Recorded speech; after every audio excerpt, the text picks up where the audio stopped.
So you want to be a teacher. Okay, awesome. It's this storied job that, it does hold some esteem and in society. But the key is you can make a difference in people's lives.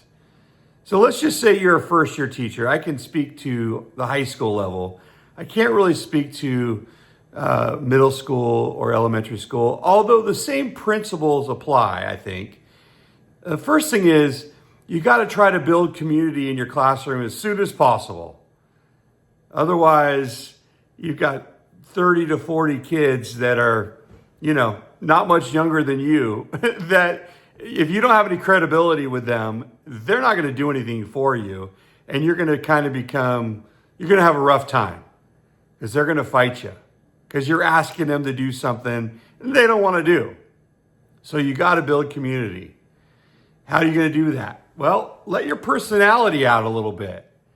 Don't go by the book necessarily.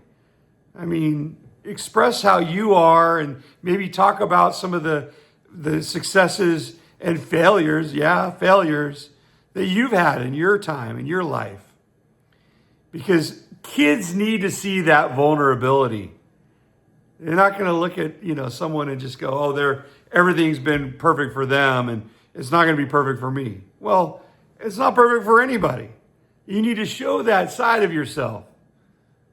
Smile a bit. Eye contact is very important with kids, with people in general. They are humans. They are people. And yeah, you've got 30 to 40 of them looking at you every 45 to 90 minutes all day. But they are people. And it's important for teachers to have empathy, but also have high standards. Expect a lot out of them. And they will rise to your level, or they will lower themselves to your level. It all depends on how you treat them and what expectations you have for them. I've seen both, and both will become true. However, whatever goals you have, both will become true. So then it becomes communication. How do you communicate with kids and with people, with parents? Because they have to be on your side too. This is a community of a group of people, young people, but also a community, a family community. So you are a community with their parents or guardians and them, and possibly their brothers and sisters or cousins or whoever they've had that have had you or you've had them in class. And the key is you have to all be on the same page. Because if you're not, you got problems. And I've seen teachers be too headstrong not to be in that community, that family community. They won't call home. They won't talk to parents. And the kid, they just, talked down to the kid. That's not good. You might feel better or whatever, but that's not good teaching. I haven't even got to the curriculum yet. I'm just talking about building community in class. They have to know that you care about them, and not just the fake care, but you truly care about them. And in order to do that, you need to be vulnerable in front of them. And number two, that you have high standards and you hold them to your standards, and be consistent. Don't be wishy-washy.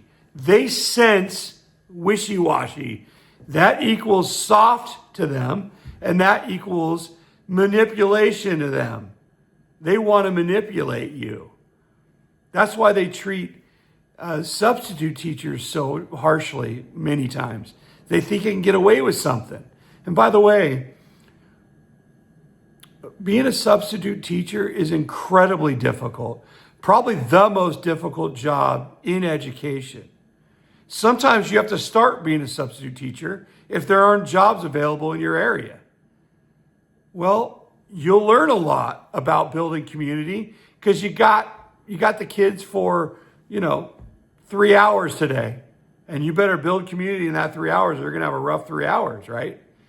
So it'll teach you how to do that, how to build community in the classroom. The other thing is being consistent. As I mentioned earlier, kids will rise or lower their standards based on your standards. And if you're not consistent, and by the way, reciprocate that, it's going to be a tough time. Meaning, I'm very big on politeness. Please, thank yous. I usually call them Mr. or Miss whoever, whatever their last name is. And I demand them to call me Mr. Roderick. I don't demand it, but I expect it. And they rise to it. But I also reciprocate that. When I ask them to do something, I say, please, will you turn that in, please? Will you complete all the questions, please? When they do it, thank you very much. Mr. Johnston, eyes up here. I don't say anything that demeans them, but I do try to redirect them.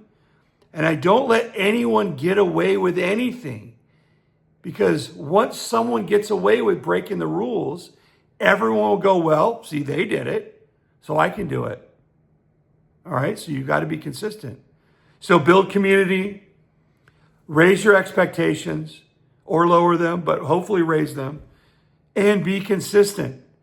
Kids need to know the expectation, and they need to be held to that standard.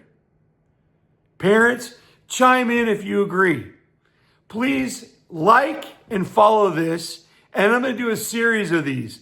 The next one is, how do you talk to a parent about their kid in your classroom that might not be doing so well? Stay tuned. JRod loves you.